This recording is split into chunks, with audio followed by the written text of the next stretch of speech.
sur cette vidéo que j'ai fait juste avant concernant le Blind Guitarist Challenge. Même que je l'avais fait en anglais, j'avais les yeux bandés et je jouais de la guitare. Je voulais juste faire un petit complément en français cette fois-ci. Si vous n'avez pas vu la vidéo précédente, vous pouvez la regarder. Les sous-titres ils sont disponibles. En même temps, j'utilise pas un anglais super compliqué. Je pense que vous pouvez y aller. Et la vidéo n'est pas très longue, donc un petit peu de lecture, ça fera pas de mal. Vous savez, les 3 sens qu'on utilise pour apprendre d'un instrument, à votre avis, c'est lesquels? Pour une personne normalement constituée, ce sera la vue, donc les yeux, le toucher, les mains et les oreilles, l'ouïe, pour entendre. Et à votre avis, quel est le sens qui devrait être le plus utilisé pour apprendre d'un instrument? Le sens le plus important pour un instrument de musique, c'est l'écoute, l'ouïe, on est bien d'accord. Mais le problème, il est que le sens le plus utilisé pour les humains, c'est la vue. C'est connu et reconnu, même scientifiquement parlant. Et c'est un problème parce que normalement la musique, ça ne se regarde pas, ça ne se voit pas, ça s'entend. La musique, ça se vit et ça se ressent, non pas par le regard, mais par le cœur. Et c'est la raison pour laquelle j'ai fait ce Blind Guitarist Challenge. En vrai, c'est pas pour lancer tout le monde dans un challenge et pour que tout le monde me fasse des vidéos. Pas forcément. Mais si ça vous plaît. Mais c'est surtout pour interpeller les musiciens, les gens qui apprennent d'un instrument. Et pour chacun d'entre vous qui me suivez, on a besoin de travailler la musique de manière à ce que ça vienne du cœur. La musique doit se ressentir. Vous allez utiliser vos yeux, ce sera surtout pour voir où est-ce que vous allez placer vos doigts. Les seules raisons pour lesquelles vous pouvez utiliser vos yeux, c'est ça. Voir où est-ce que vous mettez vos doigts et éventuellement essayer d'aller un peu plus vite. Vous savez, quand vous bougez d'une case à une autre,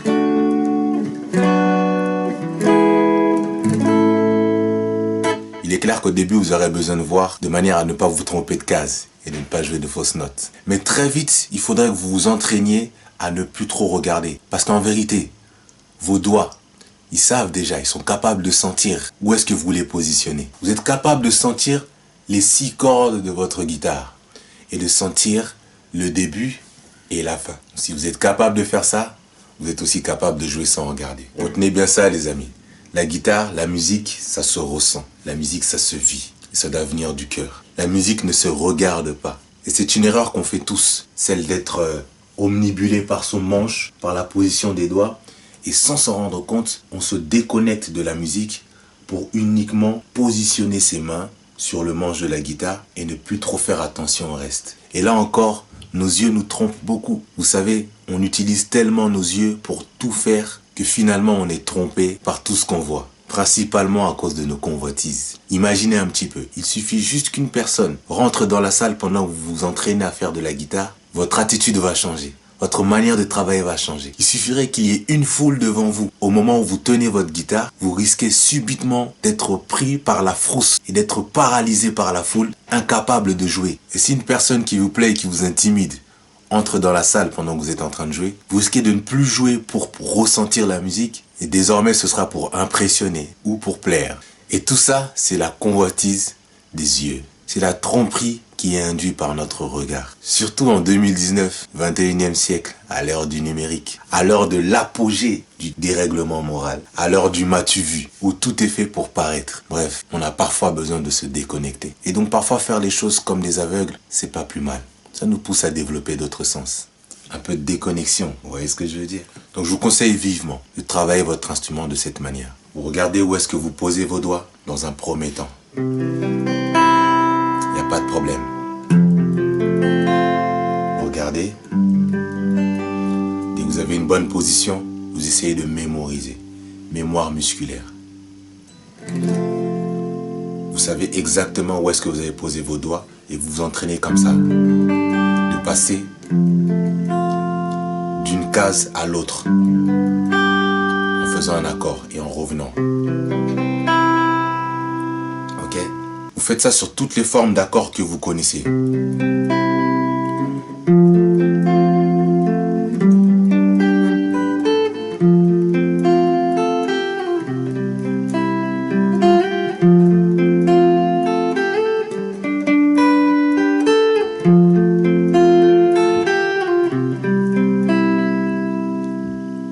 Veillez à ce que votre main droite soit aussi précise en faisant bien votre aller-retour. Ça aussi, il faut prendre son temps pour ça. Et quand vous faites cet exercice, ne pensez à rien d'autre que la musique que vous êtes en train de produire.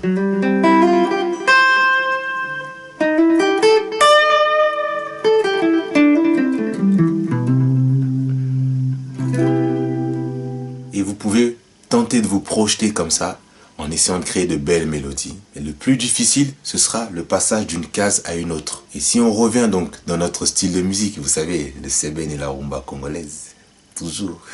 Vous pouvez comme ça vous entraîner à placer vos accords.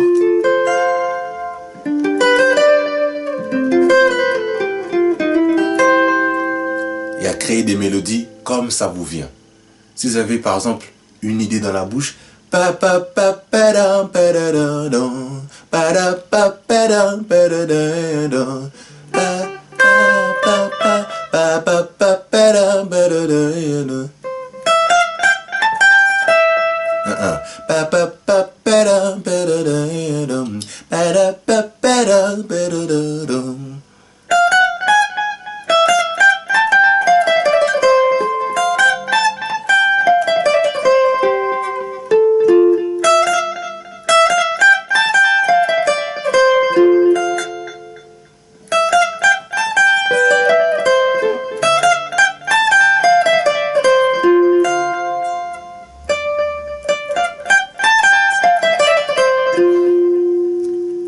On peut s'amuser comme ça, chercher plein de mélodies et de les mémoriser.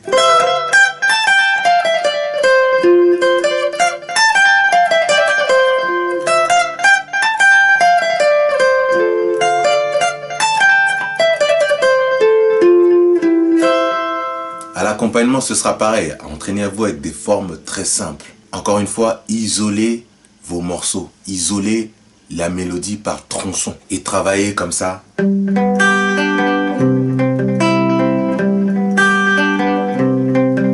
Passage d'accords.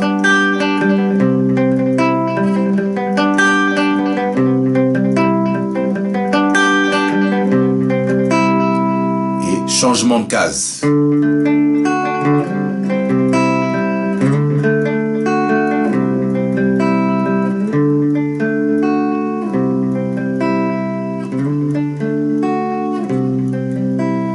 Vous y allez très doucement. Petit à petit. Si jamais vous êtes inconfortable avec ce genre d'accord, c'est l'occasion de travailler votre force, la mémoire musculaire, pour que désormais cet accord ne vous pose plus problème.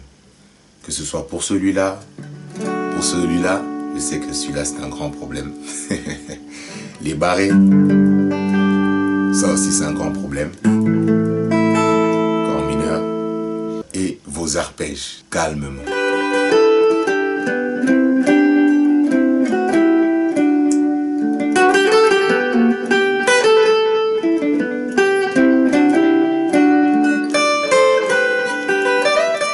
Dernière chose, n'oubliez pas de prendre du plaisir dans ce que vous faites. Ne faites pas attention aux gens, prenez du plaisir dans ce que vous jouez, prenez votre temps.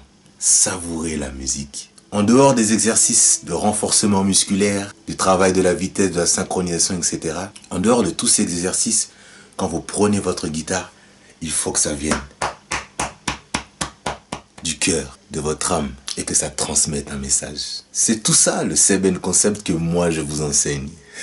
Donc voilà la leçon du jour les amis. Le secret il est là. Quand les aveugles apprennent un instrument, ils sont très bons. Pourquoi? Parce qu'ils jouent avec le cœur. Ils vivent leur musique. Tout ça, ça fait partie des choses sur lesquelles on travaille dans mes sessions de coaching. Donc n'hésitez plus. Si vous êtes intéressé, vous pouvez répondre à l'enquête pour qu'on puisse rentrer en contact et échanger. À part ça, les préinscriptions à la Sébène Academy sont toujours disponibles. J'ai décidé de laisser ça encore ouvert, le temps de terminer les leçons, de toutes les poster et de finaliser la plateforme. C'est composé de 9 modules avec de nombreuses vidéos. Il y a déjà 6 modules qui ont été tournés. Les autres arrivent bientôt. Donc profitez de l'offre de lancement à bas prix parce qu'à partir du lancement officiel prévu avant l'été 2019, on passera à la vitesse supérieure et les prix ne seront plus les mêmes. Donc profitez-en maintenant et vous aurez accès à vie à toutes les mises à jour de la Sébène Academy. Je vous dis à bientôt les amis. On est ensemble.